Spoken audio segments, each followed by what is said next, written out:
Look at the frantic motion of modern hustle culture. It demands constant typing, literal sprinting between commitments, and a desperate physical stretching to appear larger and more successful than you actually are. Compare that to the author of the Tao Te Ching.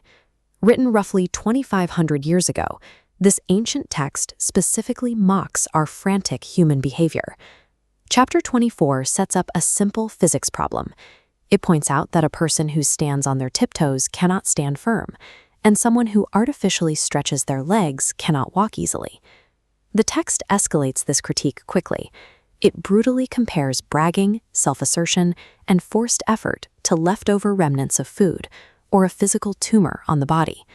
According to ancient wisdom, forcing your own success makes you physically unstable and cosmically repulsive. That leaves us with a massive problem. How are we supposed to achieve anything at all?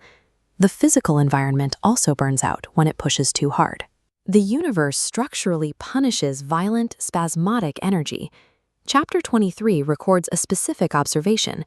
A violent wind cannot last a whole morning, and sudden rain cannot last the whole day. The text lays out a logical deduction.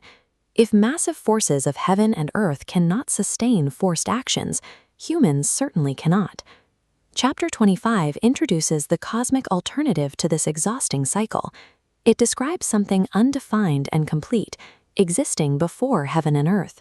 Formless and still, this baseline system of reality is called the Tao, or the Way. The Tao has one operational law: spontaneity. That means simply being exactly what it is, without any artificial effort or exertion. Because the entire universe is governed by a foundational force that uses zero forced effort, any human attempt to hustle or force outcomes is a direct violation of cosmic physics. If the universe runs on formless spontaneity, how does a human actually harness this unforced power in their daily life without just giving up? Chapter 26 establishes a mechanical rule. Gravity is the root of lightness, and stillness is the ruler of movement. The text uses a primary metaphor for this law: a wise prince able to march his army all day without exhaustion. This bronze chariot illustrates his endurance secret.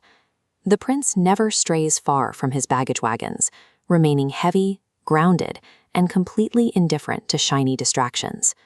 The consequence of ignoring this is severe. A leader who acts lightly, frantically, or rushes into active movement loses their root of gravity, and when they lose that gravity, they lose their throne. True endurance and lasting power do not come from moving fast and packing light. They come from guarding your heavy, unmoving center and letting that stillness dictate your actions. Evaluate the modern tryhard through this physical law. The people visibly doing the most are actually the most fragile and the closest to collapse. The person aligned with the Tao chooses to stand perfectly flat. They are fully rooted, actively doing nothing while the chaotic world spins around them. Chapter 23 outlines the result of this alignment. When you operate using this path of no effort, you naturally attain it, and the universe inherently works to support you. Simply abstaining from forced speech and unnecessary action is the ultimate proof that a person is obeying the spontaneity of their own nature. In a modern society that constantly demands you stand on your tiptoes to be seen, the undeniable power move is to stay quiet, guard your baggage wagons, and let the universe do the heavy lifting for you.